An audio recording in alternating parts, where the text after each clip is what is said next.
Hello everyone, welcome back to Changfied YouTube channel, your trusted source for latest update across South Sudan and beyond.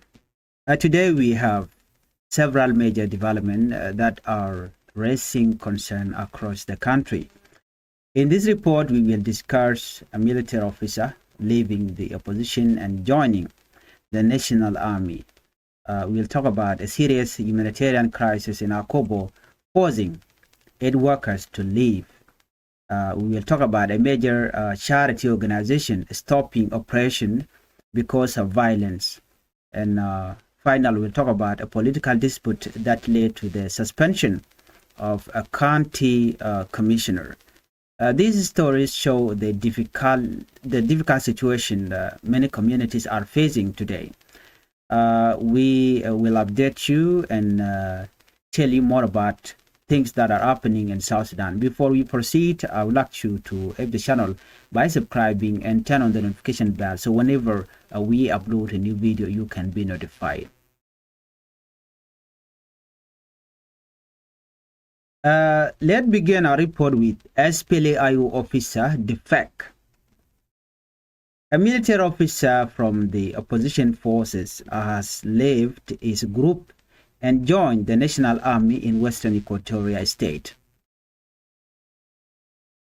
The officer, Major Badur Emmanuel Dominic Dismo, announced his decision earlier this week.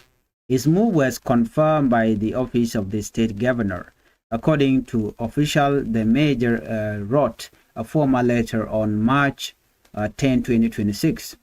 Explaining why he decided to leave the opposition, why he leave the opposition group, or why he leave SPLAIO. In this letter, he said he is returning to the South Sudan People Defense Forces, also known as SSPDF, which he described as his former and national army. The letter was sent to the acting commander of Division 6 in the town of Yambio. The reason why he left, according to Major Badur, he explained that he became deeply unhappy with the behavior of some fighters inside the opposition movement. He accused some members of committing serious crime against civilians.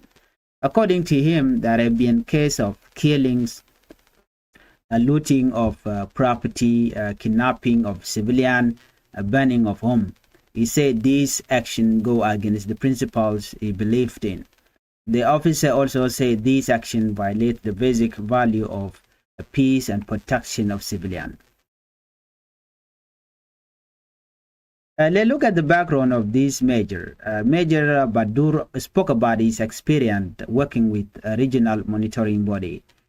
For about 6 years, he worked with a peace monitoring team responsible for observing security arrangements in South Sudan. This body helped check whether peace agreements are being implemented or not, or peace are being respected. During that time, he said he learned a lot about protecting civilians, respecting human rights, promoting peace. Because of this experience, he said he could no longer support action that harm innocent people. He said these actions are completely against the idea of peace and justice. Let's look at the reaction from the authorities. A military leader in Western Equatoria welcomed the officer decision. The commander of SSPDF, South Sudan People Defense Force, in the state say the move is a positive step for peace and stability. He also encouraged other fighters who are still in opposition group to consider joining the National Army. According to the commander, unity inside the country's security force could help bring stability to the region. Let's look at the governor's response. The governor of Western Equatoria also welcomed the decision. The governor said the state government support peace and reconciliation. He explained that reducing army conflict is very important for the safety of communities. Officials said more detail about the situation may be released in the coming days. For now, the government hoped the move could encourage dialogue and reduce tension. On this report, the SPLIO did not made any statement. All these allegations, maybe we will hear from them soon. While the military situation continues to change, the humanitarian situation in another part of the country is becoming even more serious. Our next report, we will focus on Akobo, where thousands of people are now facing extreme hardship. Let's move on. In this report, we'll talk about humanitarian crisis in Akobo. A major humanitarian crisis is developing in Akobo, is a town located near the northern border of South Sudan. Aid organizations say more than 200,000 people are now at risk after humanitarian workers were forced to evacuate the area by the SSPDF. The situation has raised serious concern among international aid groups. The evacuation happened after an order was issued by the National Army. The order requires everyone in the area to leave within a few days. These include aid workers, United Nations staff, and non-governmental organizations. Because of this order, many humanitarian programs are to stop immediately. Before the evacuation even happened, the situation in Akobo was already very difficult. Many families were struggling to survive. Some communities were surviving only by eating wild fruits, leaf from the bush. Akobo is already at a large population. The town had about 188,000 residents. In addition to that, around 82,000 displaced people had moved there after fleeing violence in other areas of Jonglei State. When the evacuation order was announced, thousands of these families were forced to move again. And this creates what aid workers call secondary displacement. That means people who already fled violence are to run away once again. Aid groups say more than half of the displaced population are women and children. Because of the repeated displacement, these groups face serious risk. Humanitarian workers warn about dangers such as sexual violence, kidnapping, and child marriage. These risks increase when families lose protection and basic support service.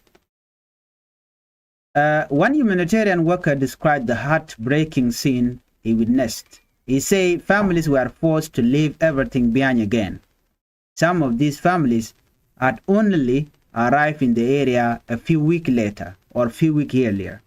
They believed they had finally found safety, but suddenly they had to leave again. The worker described seeing women carrying babies on their back while leading young children by the hand. Many of them were walking into the wilderness with no clear direction or destination. They did not know where they would find food, water, or safety. As the situation worsened, many people are crossing into Ethiopia border. Thousands of South Sudanese have already entered the Gambela region or in the border.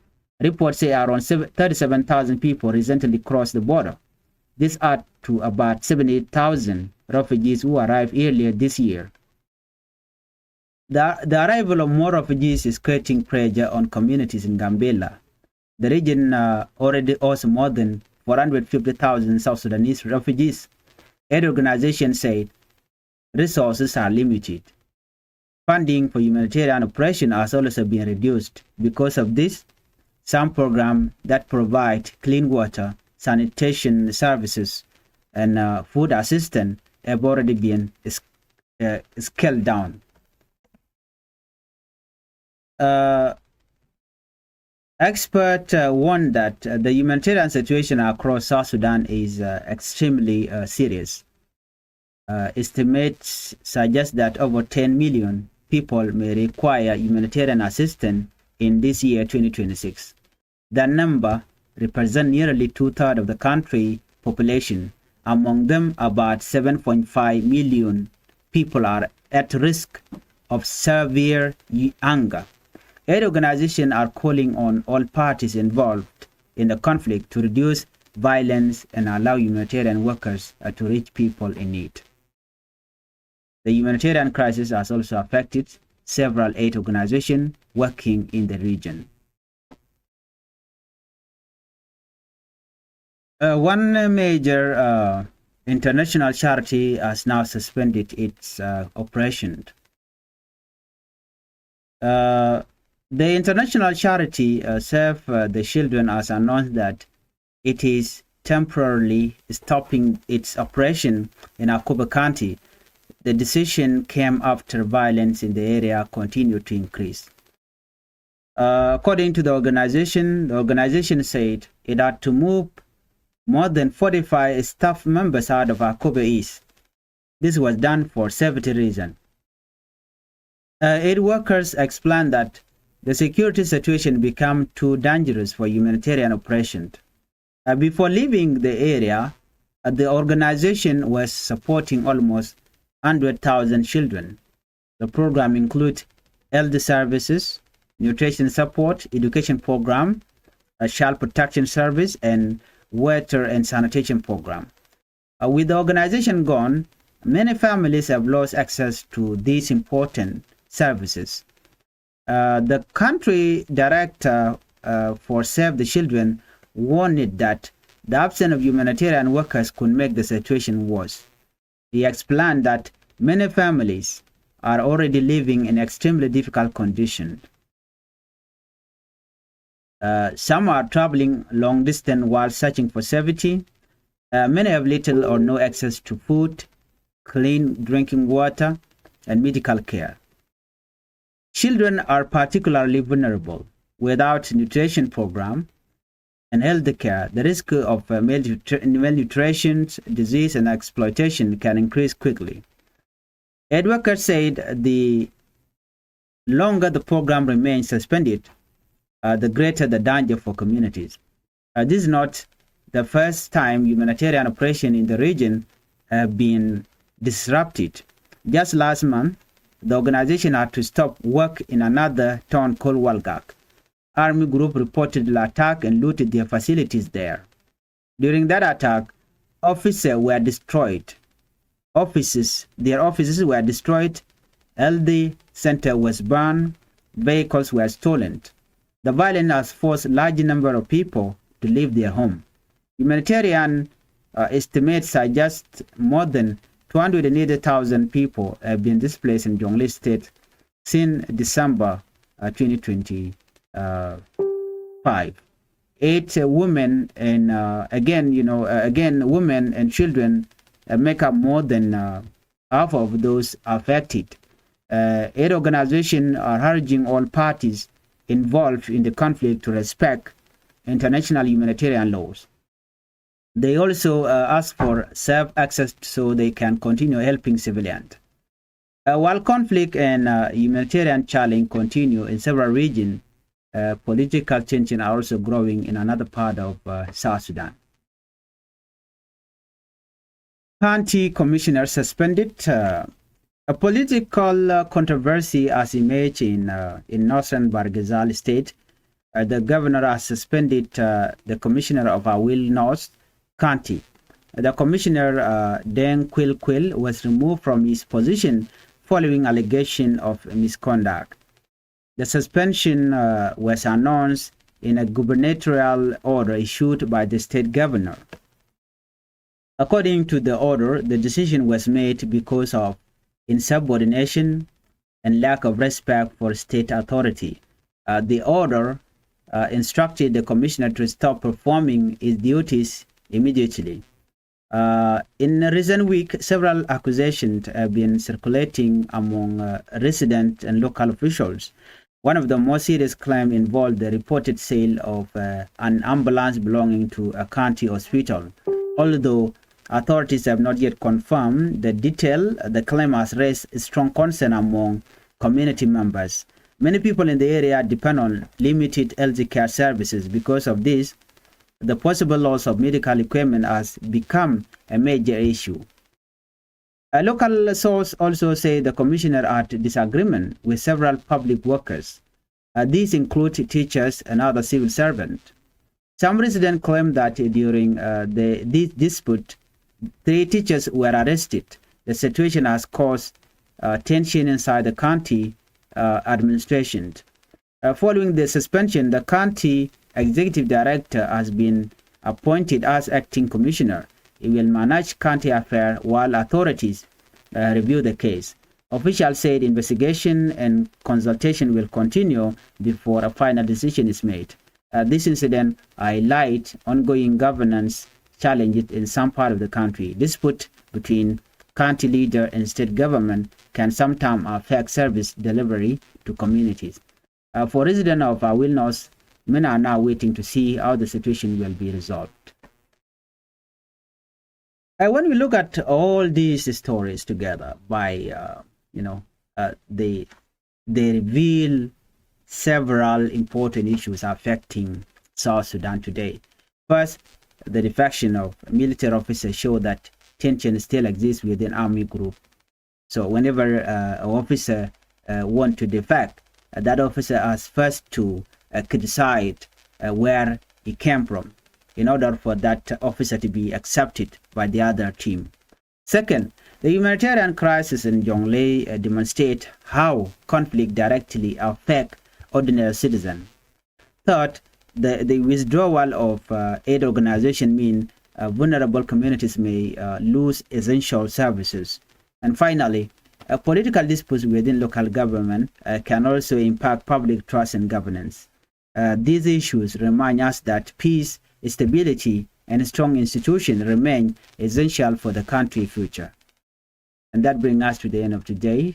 A report from Changfied YouTube channel. If you are new here to this channel, please, I would like you to help the channel by subscribing and turn on the notification bell so whenever we upload a new video, you can be notified.